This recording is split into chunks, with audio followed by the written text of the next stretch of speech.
اور بقیہ آٹے کی روٹیاں بنا کر گھر والوں کو کھلاتے. اس طرح 5-10 دنوں میں جب ہم اس گھر میں جاتے آٹے کا کنستر اٹھا کر لاتے اور آ کر بچوں کو کھلا دیتے تھے. دیکھتے دیکھتے ان چند سالوں میں وہ ادارہ اس وقت تقریباً 80 کے قریب پہاڑ کی چوٹی پر 80 کے قریب دن رات بچے وہاں زیور علم سے آراستہ و پیراستہ ہو رہے ہیں اور 3 منزل عالی شان بڑا مدرسہ بنا ہے. سبحان اللہ. اسی کے سین میں ایک مسجد تقریباً 5 منزلہ مسجد بنی ہے. میرے بھائیوں یہ کس وجہ سے ہوا؟ جو میرا وجدان ہوتا ہے میرا ذہن کہتا ہے کہ اگر مقامی لوگ جب تک کسی کاز میں کسی کام میں کسی مشن میں اپنا اخلاص شامل نہیں کریں گے تب تک کوئی پیڑ ہرا نہیں ہو سکتا. گھر کے آنگن میں جو پودا لگاؤ جب تک گھر کے لوگ اس کی دیکھ بھال نہیں کریں گے وہ پودا تناور درخت نہیں بن سکتا.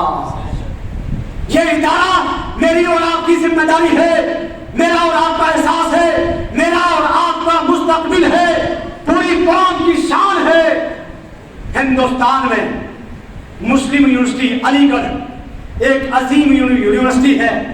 بڑے بڑے دانشور وہاں سے فارغ ہو کر دنیا بھر میں خدمات انجام دیتے ہیں.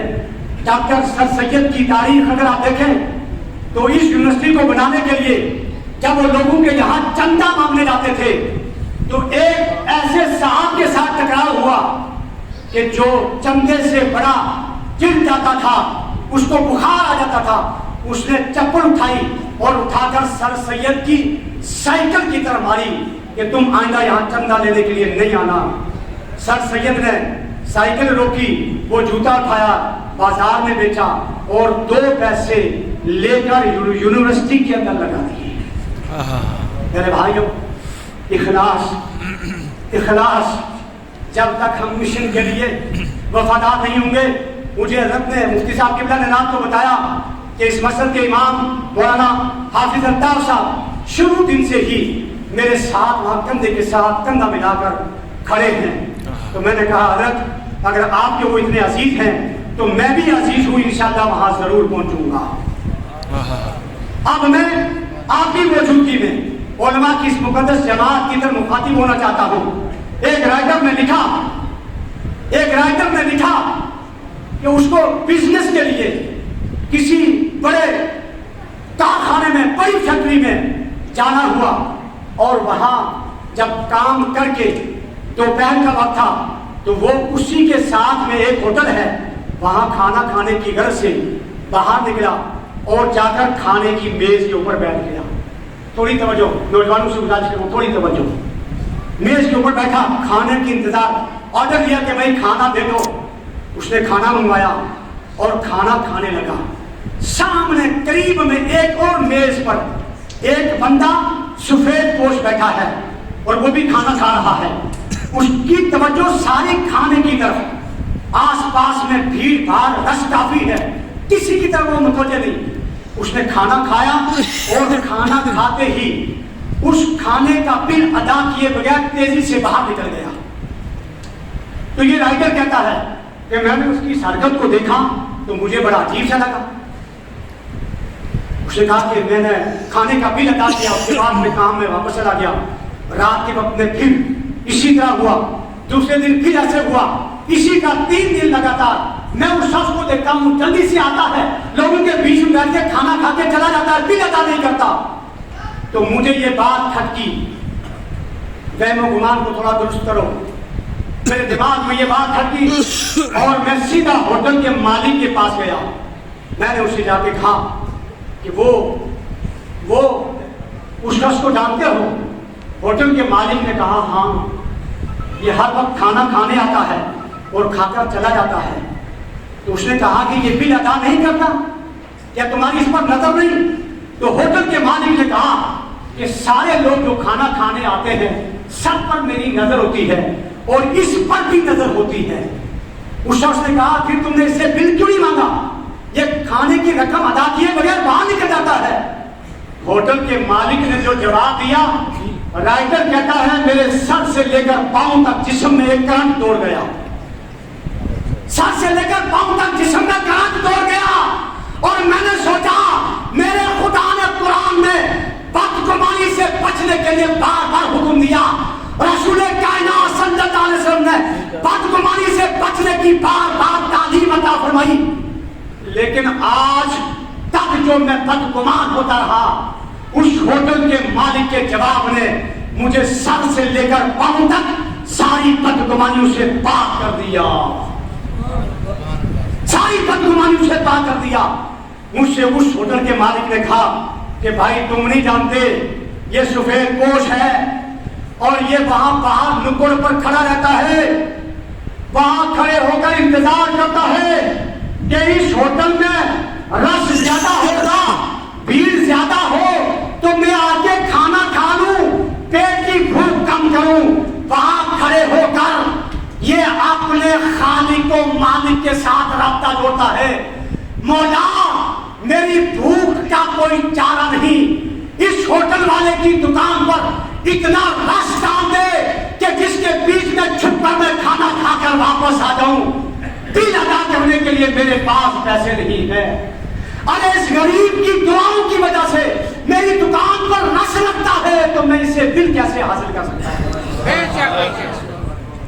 اس غریب کی دعا سے، اس کی دعاؤں سے میری دکان پر اتنا سارا کھانا بکتا ہے، رش لگتا ہے، بھیڑ لگتی ہے، میں اس کو کیسے دھتکاروں؟ یہ اپنے نصیب کا کھانا کھانے آتا ہے اور کھا کر چلا جاتا ہے۔ میرے بھائیوں، میرے بزرگوں، معلمین، اساتذہ، توجہ، آج یہی کچھ ایسی بدگمانیاں اور پہلی نیتیں ہمارے کلچر اور سماج میں ڈرائی ہے کہ جس کی وجہ سے آج ہم کھوکھلے ہوتے جا رہے ہیں۔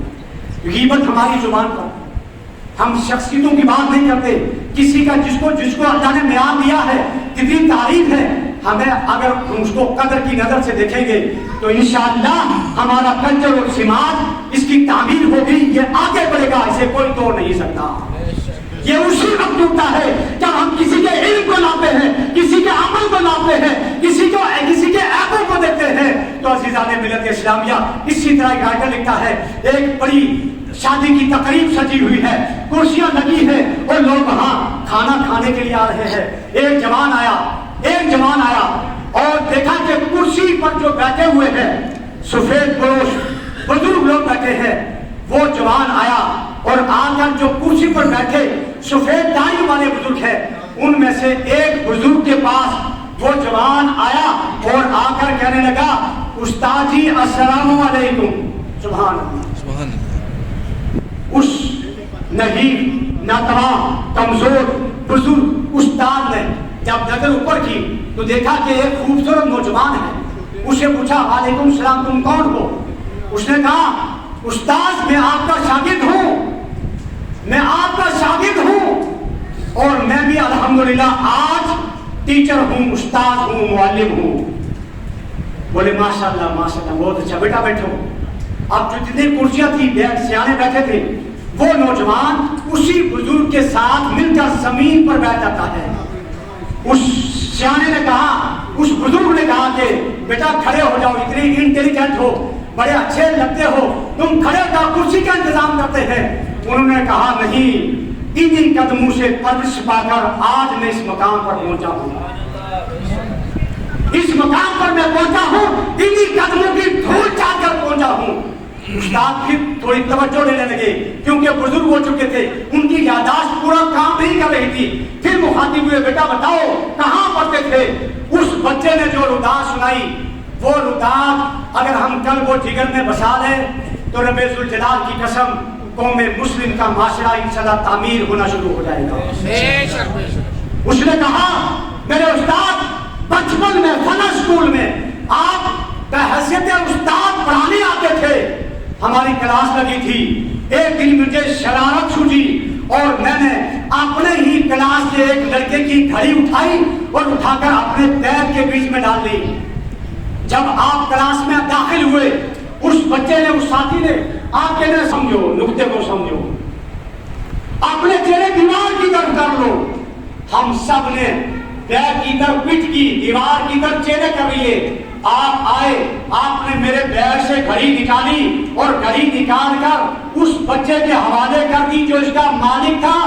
آپ نے میرے عیب پر پردہ ڈالا, کلاس کے بچوں میں مجھے ذلیل ہونے سے بچایا. میں نے اسی دن طے کر لیا تھا کہ جس طرح کا میرا استاد ہے اسی طرح کا استاد بن کر دکھاؤں گا, اسی طرح کا استاد بن کے دکھاؤں گا. تو میرے استاد محترم, آپ نے مجھے ذلیل ہونے سے بچایا, میرے عیبوں کی پردہ پوشی کی, اور اسی کی برکتوں سے آج میں بھی فلاں اسکول میں ٹیچر ہوں, استاد ہوں. اب استاد محترم بزرگ تھے, سیانے تھے, ان کی آنکھوں میں آنسو آ گئے. بزرگوں توجہ چاہوں گا, اس استاد کی آنکھوں میں آنسو آئے اور اس جوان ماسٹر کی طرف مخاطب ہو کر کہا, بیٹا مجھے اپنے رب کی عزت کی قسم, میں آج تک نہیں جانتا تھا کہ گھڑی تو نے چوری کی, کیونکہ جب میں تلاشی کرنے کے لیے نکلا تھا تو تلاشی سے پہلے میں نے اپنی آنکھوں پر بھی پٹی باندھ لی تھی. سبحان اللہ. میں نے اپنی آنکھوں پر بھی پٹی باندھ لی تھی تاکہ مجھے بھی پتا نہ چلے کہ کس بچے سے غلطی ہوئی ہے. جس درسگاہ میں ایسے معلم اور اساتذہ ہوں گے اس درسگاہ سے ایسے ہی بچوں کی تعمیر ہوگی, ایسے ہی کلچر اور سماج بنے گا. میرے بھائیوں, میرے بزرگوں, آخری بات آپ سے عرض کر رہا ہوں کہ ہمارے اسکول کی ایجوکیشن اپنی جگہ ایک اہم مقام رکھتی ہے, ہمیں اس کا انکار نہیں ہے, لیکن یاد رکھیے آج کے دور میں اپنے آنے والی نسل کی اگر کوئی ایمان کی اور غیرت کی سلامتی چاہتا ہے تو ہمیں مدارس اسلامیہ کی سخت ضرورت ہے. بے شک, بے شک. ہمیں دینی اداروں کی ضرورت ہے. ہم جب پنچ کی سرزمین پر ہوتے ہیں, احباب کے بیچ میں بیٹھے ہوتے ہیں, تو سب کی بول یہ ہوتی ہے کہ جموں میں ایک بڑا اہم ادارہ ہونا چاہیے, کشتواڑ ڈوڈا میں لوگوں کی آواز ہے, جموں میں ادارہ ہونا چاہیے. کشمیر کی وادیوں میں ایک آواز ہے کہ جموں میں ایک عظیم ادارہ ہونا چاہیے. ہندوستان کی مختلف ریاستوں سے علماء جب جموں ریلوے اسٹیشن پر وارد ہوتے ہیں تو ان کی دل کی امنگ ہوتی ہے کہ جموں میں ایک عظیم ادارہ ہونا چاہیے. میرے بھائیوں, کئی سارے ادارے ہیں اپنی جگہ ایک اعلیٰ مقام رکھتے ہیں, لیکن یاد رکھیے ان علماء کی موجودگی میں اللہ کی ذات کو حاضر و ناظر کر کے, رسول کائنات صلی اللہ علیہ وسلم کی ذات مقدسہ کو حاضر و ناظر کر کے ایک بات دل سے کہہ رہا ہوں کہ آپ کے علاقے میں کھیری میں جو جامعہ عثمانیہ کے نام سے ایک ادارے کا وجود بنا ہے, وہ ادارہ جموں سے لے کر ہندوستان کے کونے کونے کی آواز کی تکمیل ہے, ان کی آرزو کی تکمیل ہے, ان کے جذبوں کی امنگوں کی تکمیل ہے. اگر ہم مقامی لوگ مل کر اس کی دل و دیوار میں اپنا اخلاص ڈالیں گے تو انشاءاللہ عز و جل یہ جامعہ عثمانیہ ایک عظیم یونیورسٹی کی شکل بن کے دکھائے گی انشاءاللہ. سبحان اللہ. اب اس کے لیے میں آپ سے گزارش کروں, یہاں پر پڑھے لکھے لوگ بیٹھے ہوئے ہیں, کتنے مقدس لوگ ہیں, سبحان اللہ, کتنی پیاری داڑھی ہے, اللہ سلامت رکھے. یہ دیکھیے کتنی پیاری داڑھی ہے, یہ سفید بال, میرے آقا صلی اللہ علیہ وسلم نے فرمایا یہ سفید ریش جب ہاتھ پھیلاتا ہے اللہ عز و جل اس کے من میں کیا ہے یہ بولنے سے پہلے ہی اللہ اس کی دعا قبول فرماتا ہے. سبحان اللہ. اس لیے بڑے لوگوں کی قدر کرو میرے بھائیوں. یہ سفید داڑھی والے ہمارے یہاں سماج کچھ عجیب سا ہے میرے بھائی, جو داڑھی نہیں رکھتے نا, جس نے داڑھی رکھی تو وہ اس کی نظر میں مولوی صاحب ہو گیا. مولوی بننے کے لیے میرے بھائی بڑے پاپڑ بیلنے پڑتے ہیں, بے شک, بڑے پاپڑ بیلنے پڑتے ہیں. یہ داڑھی رکھنے والا صرف مولوی نہیں ہے, یہ سچا پکا مومن مسلمان عاشق مصطفیٰ ہے. سبحان اللہ, عاشق مصطفیٰ ہے. اس لیے ان لوگوں کی قدر کرو. مولوی کہہ کر نہیں, کیونکہ مولوی نہیں ہے وہ, مولوی کہہ کر نہیں, چچا جان, بڑے بزرگ, بڑے آقا کہہ کر ان لفظوں سے ان کی عزت افزائی کرو گے تو دوسرا آدمی کے اندر بھی جذبہ پیدا ہوگا کہ اس کی داڑھی کی وجہ سے اس کی عزت ہے, میں بھی سنت مصطفیٰ کو زندہ کروں گا. سبحان اللہ, سبحان اللہ. آپ کے اچھے بول کی وجہ سے ایک بندے کے اندر نیا جذبہ پیدا ہوا. اگر آپ نے اس کو مولوی کہا تو مولوی کہہ کہ آپ اس کی توہین کر رہے ہیں.